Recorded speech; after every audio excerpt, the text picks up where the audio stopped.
शक्ति यूनिवर्सिटी के लोकार्पण और राष्ट्रीय रक्षा यूनिवर्सिटी के प्रथम दीक्षांत समारोह में उपस्थित भारत के प्रधानमंत्री श्रीमान नरेंद्र मोदी जी, गुजरात राज्य के गवर्नर महामहिम आचार्य देवव्रत जी, गुजरात राज्य के लोकप्रिय मुख्यमंत्री श्री भूपेंद्र भाई जी, राष्ट्रीय रक्षा शक्ति यूनिवर्सिटी के कुलपति प्रोफेसर बिमल पटेल जी, यहां पर उपस्थित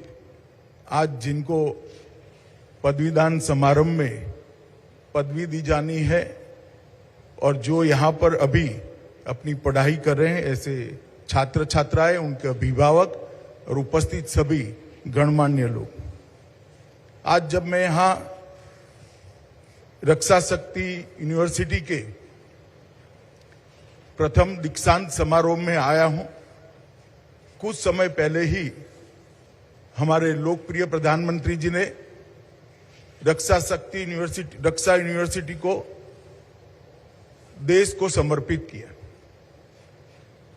और ये यूनिवर्सिटी अब दीक्षांत समारोह के बाद राष्ट्रीय स्तर पर बड़ी द्रुत गति से कार्य करने में आगे बढ़ेगी। मगर मैं आप सभी को 2002 के दशक 2002 से 2013 के कालखंड में ले जाना चाहता हूं। 2002 से 2013 तक हमारे प्रधानमंत्री उस वक्त गुजरात के मुख्यमंत्री थे और गुजरात के मुख्यमंत्री बनने के बाद उन्होंने लॉ एंड ऑर्डर को, क्योंकि हमारे संविधान में कानून और व्यवस्था राज्यों की जिम्मेदारी है, उन्होंने कानून और व्यवस्था के विषय को एक होलिस्टिक अप्रोच से नए सिरे से देखने की शुरुआत की। अंग्रेजों के समय से एक परिपाटी चली आती थी कि लॉ एंड ऑर्डर, कानून और व्यवस्था, पुलिस बल, ये सब जनता में से रोजगारी के लिए नौकरी करने वाले लोग आते थे और इसकी एक प्रकार की ट्रेनिंग से व्यवस्थापन करते थे। मोदी जी जब मुख्यमंत्री बने तब उन्होंने सबसे पहला काम किया समग्र पुलिस बल के आधुनिकीकरण का। उनके नेतृत्व में गुजरात के 100% थानों का कंप्यूटराइजेशन करने वाला गुजरात सबसे पहला राज्य बना और थानों को कंप्यूटराइज करने का काम। उसके बाद में थानों को कनेक्टिविटी से जोड़ने का काम किया और तुरंत ही उसके बाद उन्होंने एक प्रोफेशनल कंपनी हायर कर इसके लिए एक अत्याधुनिक सॉफ्टवेयर बनाया। मैं बिल्कुल गर्व के साथ कहना चाहता हूं कि वो सॉफ्टवेयर में आज भी कोई बदलाव करने की जरूरत नहीं पड़ी है और वो सॉफ्टवेयर सभी थानों में उपयोग में लाया गया। कांस्टेबल की रिक्रूटमेंट की रिक्वायरमेंट में कंप्यूटर सेवी कांस्टेबलों को अग्रता दी गई। सभी कांस्टेबल जो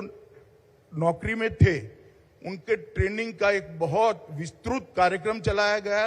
और पूरे पुलिस बल को कंप्यूटर ऑनलाइन किया। उसके बाद में जेल और फॉरेंसिक साइंस यूनिवर्सिटी को भी, फॉरेंसिक साइंस लैब को भी इसके साथ जोड़ने का काम किया और ये 3 समाप्त होने के बाद 3 बड़े इनिशिएटिव लिए। एक सबसे अच्छी, देश में सबसे अच्छी लॉ यूनिवर्सिटी बनाने का काम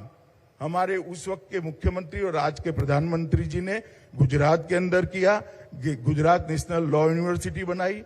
ये रक्षा शक्ति यूनिवर्सिटी भी उसी वक्त सोची गई और इसके साथ साथ फॉरेंसिक साइंस यूनिवर्सिटी अपने आप में समग्र विश्व में फॉरेंसिक साइंस के ही विषय को पढ़ाने वाली, इस पर रिसर्च करने वाली और इसकी सारे सवालों का जवाब ढूंढने वाली university Gujarat forensic science university बनाने का काम किया। एक प्रकार से देखें तो कानून और व्यवस्था के साथ जुड़े हुए तीनों पहलू को इन्होंने ट्रेनिंग के साथ यूनिवर्सिटी बनाकर उसकी ट्रेनिंग के साथ शुरू से ही युवा मुझे इस क्षेत्र में अपनी करियर बनानी है, इस क्षेत्र में कंट्रीब्यूट करना है, इस प्रकार की सुविधा गुजरात में उपलब्ध कराई। दो प्रकार से लोग काम कर सकते हैं, एक तो कई जगह एग्जाम देते हैं, कहीं सिलेक्ट हो जाते हैं और जहां सिलेक्ट होते हैं वहां काम करते हैं, और दूसरा तरीका है कि युवा बच्चा तय कर ले कि मुझे देश के सुरक्षा के क्षेत्र में ही जाना है, मुझे फॉरेंसिक साइंस के क्षेत्र में ही जाना है, मुझे कानून की ही सेवा करनी है और उसकी ट्रेनिंग ही इस प्रकार से हो और बाद में वो कंट्रीब्यूटर तय नाते आए, सिर्फ नौकरी करने के लिए लिया है, सिर्फ जॉब करने के लिए ना है। ये बहुत बड़ा व्यवस्था परिवर्तन मोदी जी ने उस वक्त गुजरात के अंदर किया था और देश भर के सामने एक मॉडल प्रस्तुत किया था कि अगर बच्चों की ट्रेनिंग ही एक क्षेत्र विशेष के लिए की जाती है तो तज्ञ यहीं से उभरेंगे, यहीं से बनेंगे और उस क्षेत्र को कंट्रीब्यूट करेंगे। और उस वक्त मैं आपको बताता हूं कि ये तीनों चीजें समाप्त होने के बाद, आधुनिकीकरण होने के बाद, कंप्यूटराइजेशन होने के बाद गुजरात पुलिस का सजा कराने का दर जो था उसको 2 सिद्धि के दर में 22% की वृद्धि सिर्फ 3 साल के अंदर दर्ज की गई। 2012 में 22% की वृद्धि को हम प्राप्त कर पाए थे। तो इसकी सबसे पहली शुरुआत चाहे रिसर्च एंड डेवलपमेंट हो, यहां से एक्सपर्ट बाहर निकलने हो या यहां से कंट्रीब्यूट करने वाले सरकारी कर्मयोगी बाहर निकालने हो, इसकी सबसे पहली शुरुआत देश के प्रधानमंत्री जी ने की थी। जब प्रधानमंत्री जी को देश की जनता ने मौका दिया कि वो समग्र देश की सेवा करे, देश के प्रधानमंत्री बने,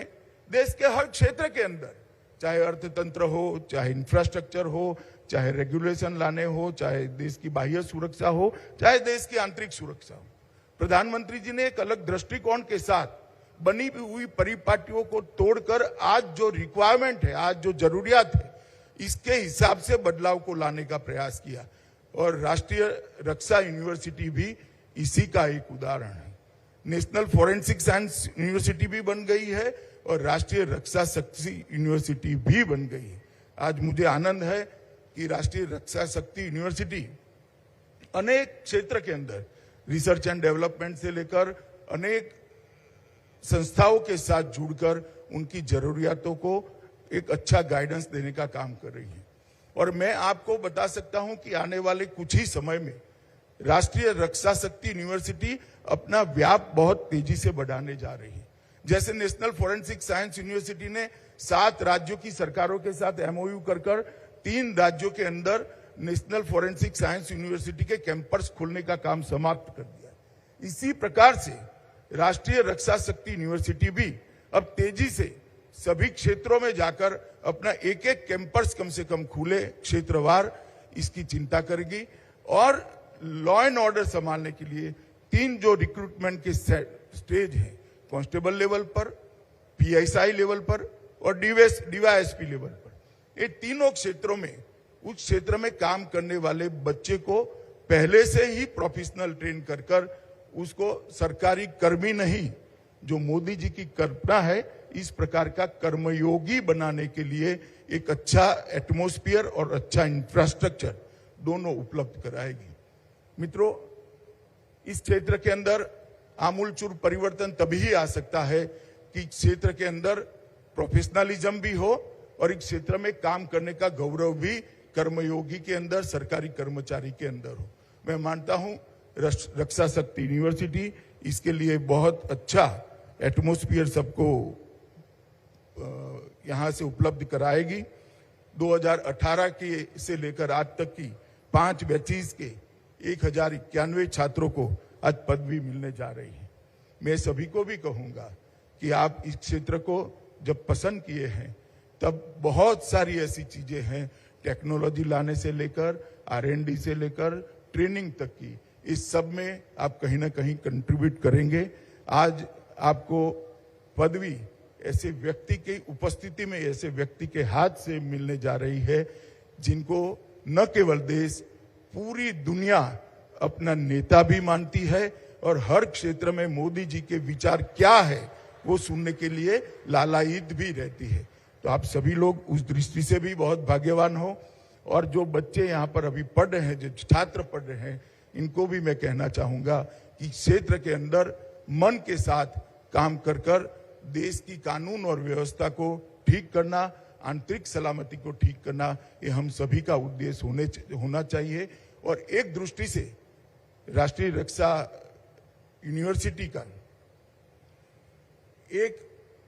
बहुत बड़ा कंट्रीब्यूशन देश में ये भी रहने वाला है कि हमारे संविधान ने संघीय ढांचे को स्वीकार किया है और हमारे संविधान ने कानून और व्यवस्था को स्टेट के सब्जेक्ट में इंगित किया है। तो हर राज्य अपने पुलिस बल की अपने अपने तरीके से ट्रेनिंग भी करते हैं और कार्य पद्धति भी बनाते हैं। राष्ट्रीय रक्षा शक्ति यूनिवर्सिटी के तत्वाधान में जब पूरे देश भर में इसके कैंपस खुलेंगे और यहां से ट्रेन हुए बच्चे पुलिस बल में भी जाएंगे, अलग अलग क्षेत्र में भी जाएंगे, एक्सपर्ट ए नाते पुलिस की सपोर्टिव सिस्टम को भी काम करेंगे, तब अपने आप पूरे देश के पुलिस बल का एक वाक्यता लाने का काम भी राष्ट्रीय रक्षा शक्ति यूनिवर्सिटी कर सकती है। ये बहुत बड़ी संभावना पड़ी है और मुझे विश्वास है विमल भाई के नेतृत्व में इसका राष्ट्रीय शेप हम बहुत जल्दी ले लेंगे और आने वाले दिनों में पूरे देश भर के पढ़ने वाले बच्चों के लिए ऑप्शन ओपन हो जाएगा, इसका मुझे विश्वास है। मैं गृह विभाग की ओर से प्रधानमंत्री मोदी जी का स्वागत भी करता हूं और बहुत बहुत धन्यवाद भी करना चाहता हूं कि इन्होंने आज अपने अमूल्य समय में से रक्षा यूनिवर्सिटी को यहाँ पर समय दिया और पहले पदवीदान समारंभ में आए, इसके लिए धन्यवाद कर मेरी बात को समाप्त करता हूं। Vande Mataram. Thank you, Honorable Minister.